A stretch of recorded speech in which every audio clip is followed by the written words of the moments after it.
ইরানের ৩ পারমাণবিক স্থাপনায় হামলার পরই জাতির উদ্দেশ্যে ভাষণ দেন মার্কিন প্রেসিডেন্ট ডোনাল্ড ট্রাম্প। যুক্তরাষ্ট্রের B-2 বোমারু বিমান দিয়ে চালানো এই হামলাকে চমৎকার সামরিক সাফল্য হিসেবে বর্ণনা করেছেন তিনি। একই সঙ্গে দাবি করেছেন, ইরানের পারমাণবিক স্থাপনাগুলো সম্পূর্ণ ও মোটামুটি ধ্বংস হয়ে গেছে। The US military carried out massive precision strikes on the 3 key nuclear facilities. ইরানের পারমাণবিক স্থাপনাগুলো সম্পূর্ণভাবে ধ্বংস করে দেওয়া হয়েছে। ইরান এখন শান্তি প্রতিষ্ঠা করবে। যদি না করে ভবিষ্যতে আরও বড় ও সহজ হামলা করা হবে। দ্রুত শান্তি না এলে ইরানের অন্য লক্ষ্যবস্তুতেও নিখুঁত আঘাত করা হবে। গত 8 দিনে ইরান যে ভয়াবহতা দেখেছে তার চেয়ে বড় ট্র্যাজেডি অপেক্ষা করছে।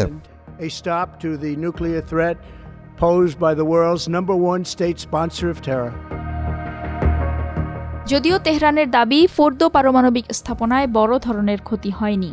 পারমাণবিক স্থাপনায় যুক্তরাষ্ট্রের হামলার পর ইরানের সংসদ সদস্য মোহাম্মদ মানান রাইসি বলেন, ক্ষয়ক্ষতির বেশিরভাগই ছিল শুধু স্থলভাগে, যেগুলো পুনর্স্থাপনযোগ্য।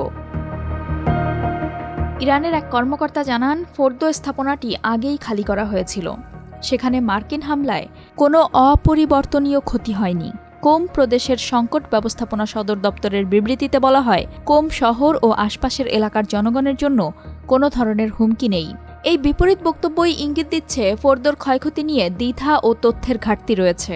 পশ্চিমা পর্যবেক্ষকদের মতে, সম্পূর্ণরূপে ভূগর্ভস্থ এই কেন্দ্র ধ্বংস হয়েছে কিনা তা যাচাই করা সময় সাপেক্ষ। আবার কারো কারো মতে, হামলার পর আতঙ্ক প্রশমনের কৌশল হিসেবেই এমন বার্তা দিচ্ছে ইরান।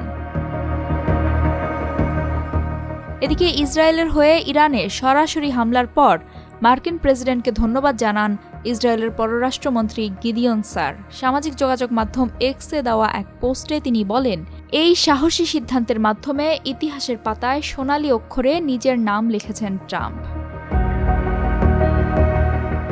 অন্যদিকে ইরানের পারমাণবিক স্থাপনায় যুক্তরাষ্ট্রের বিমান হামলার পর পারস্য উপসাগরীয় আরব রাষ্ট্রগুলোর পরিবেশে কোনো তেজস্ক্রিয়তা শনাক্ত হয়নি বলে জানিয়েছে সৌদি আরবের পরমাণু নিয়ন্ত্রক সংস্থা।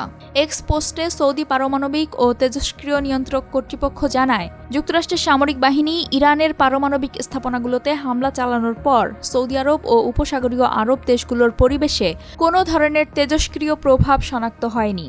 হামলার পর তেজস্ক্রিয়তা সংক্রান্ত সতর্কতা জারি করেনি উপসাগরীয় অন্য কোনো দেশও।